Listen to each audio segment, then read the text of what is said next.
Serial Kitab Tauhid bagian 48. Ketika para malaikat terkejut dan pingsan. Allah Subhanahu wa taala berfirman dalam surat Saba ayat yang ke-23. Hatta idza fuzzi'a an qulubihim qalu madza qala rabbukum qalu al-haq wa huwa al-'aliyyul kabir. Sehingga apabila telah dihilangkan ketakutan dari hati mereka, para malaikat itu berkata, apakah yang telah difirmankan oleh Rabbmu? Mereka menjawab, perkataan yang hak, dan dialah yang maha tinggi dan maha besar. Dalam ayat yang mulia ini, terdapat penjelasan tentang keadaan para malaikat, makhluk-makhluk Allah Subhanahu wa ta'ala yang tercipta dari cahaya, yang memiliki kekuatan dan keagungan.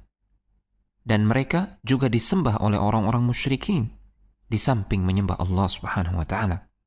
Dalam ayat yang mulia ini, Allah Subhanahu wa ta'ala menjelaskan, manakala Allah berfirman dan didengar oleh para malaikat terkejut dan takut sampai mereka tidak sadarkan diri. Jika demikian keadaan para malaikat yang agung, memiliki kedudukan tinggi di sisi Allah Subhanahu wa ta'ala, para malaikat yang besar, yang memiliki kekuatan, manakala mereka mendengarkan Allah berfirman, mereka tunduk takut, terkejut, sampai tidak sadarkan diri karena keagungan Allah Subhanahu wa ta'ala.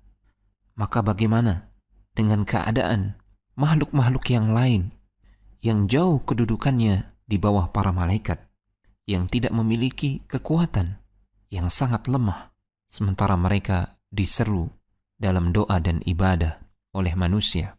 Jika para malaikat saja tidak layak untuk diseru dalam doa dan ibadah, padahal mereka memiliki kedudukan yang tinggi dan agung di sisi Allah Subhanahu wa ta'ala, serta memiliki kekuatan, maka selain malaikat tentu tidak lebih layak lagi untuk diseru dalam doa dan ibadah.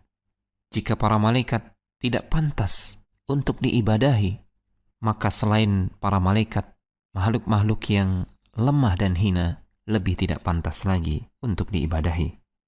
Beberapa pelajaran berharga yang bisa dipetik dari ayat yang mulia ini.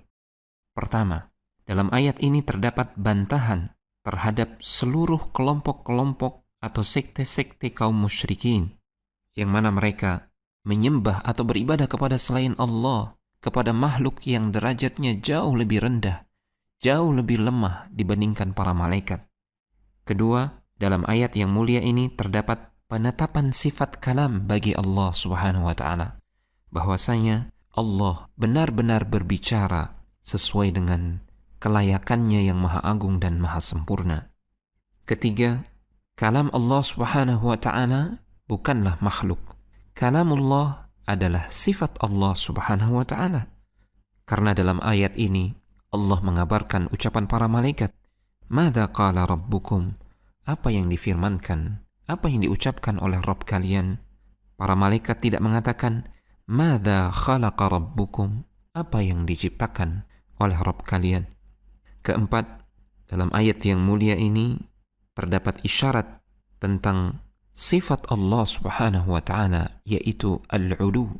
Allah maha tinggi zatnya, sifatnya, dan kekuasaannya di atas segenap makhluknya. Dan yang kelima, ayat ini menetapkan keagungan Allah Subhanahu wa ta'ala yang maha sempurna. Bayangkan malaikat Jibril alaihi salam, yang kita tahu dia adalah rasul di kalangan malaikat, memiliki 600 sayap.